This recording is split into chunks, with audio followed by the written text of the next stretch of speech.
guys, welcome to my channels. Today I will discuss about the important topic that is demand. A lot of questions you will get from this topic. So now let's start this topic. Now demand is basically depend on two words, that is willingness and able.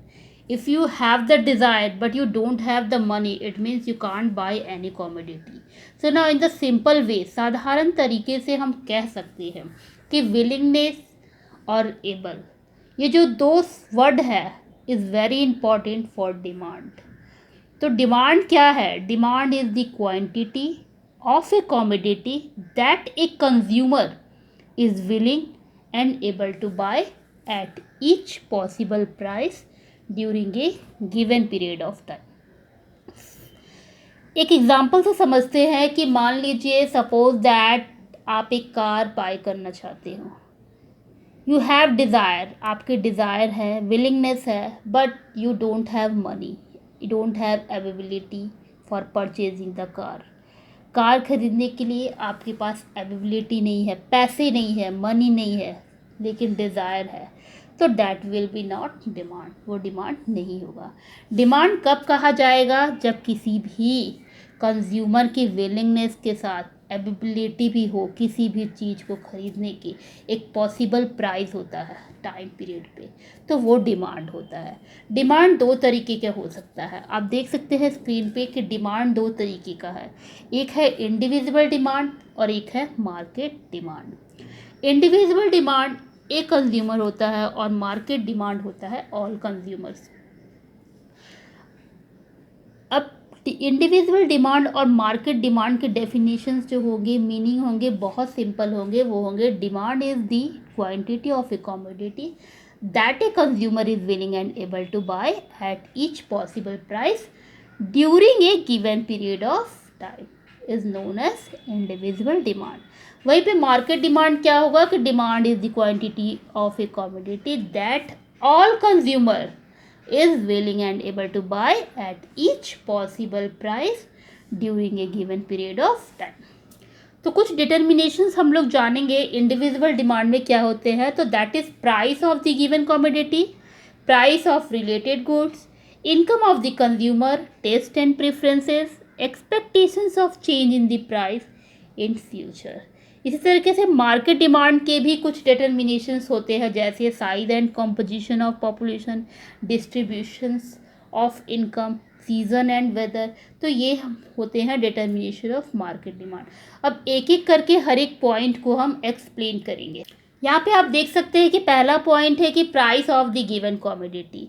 तो law of demand कहता है, क्या कहता है? Law of demand कहता है कि inverse relationship between होता है किसके बीच में? तो प्राइस और डिमांड के बीच में, whether the other thing will remains constant. तो लॉ ऑफ डिमांड के according price of the given commodity क्या होता है कि जब भी किसी कमोडिटी का प्राइस इंक्रीज होगा, when ever the price will increase the quantity of demand will decrease. जब किसी भी कमोडिटी का प्राइस बढ़ जाता है, सपोज दैट अनियन है, अगर उसका प्राइस बढ़ जाता है तो आप उसकी क्वांटिटी को क्या करते हो? घटा देते हो. 1 केजी की जगह हाफ केजी लेते हो. इसी तरीके से जब प्राइस घटता है, सपोज दैट अनियन का प्राइस घट के 100 से 50 हो गया, तो उसकी क्वांटिटी को आप बढ़ा देते हो, यानी कि हाफ केजी की जगह 1 केजी लेके स्टॉक कर लेते हो. तो if the price will increase then demand will decrease of any commodity. तो यह किस रिलेशनशिप को शो करता है? Inverse relationship according to the law of demand. Law of demand में हमने पढ़ा है कि जब प्राइस बढ़ती है और डिमांड घटती है, जब प्राइस घटती है और डिमांड बढ़ती है, तो उस रिलेशंस को लॉ ऑफ डिमांड कहते हैं. तो ये पॉइंट 1 क्लियर हो गया. I hope you all of you understand. If you have any confusion you can write in the comment. Now come to the second point, that is price of related goods. अब हम जानेंगे कि price of related goods. Price of related goods में दो तरह के goods आते हैं. एक होता है सब्स्टिट्यूट गुड्स, दूसरा होता है कॉम्प्लीमेंट्री गुड्स. सब्स्टिट्यूट गुड्स क्या होता है कि which can be used in the place of each other, जो एक दूसरे की जगह पर यूज़ हो सकता है, जैसे टी और कॉफ़ी. सपोज दैट टी का प्राइस बढ़ गया है तो लोग क्या करते हैं?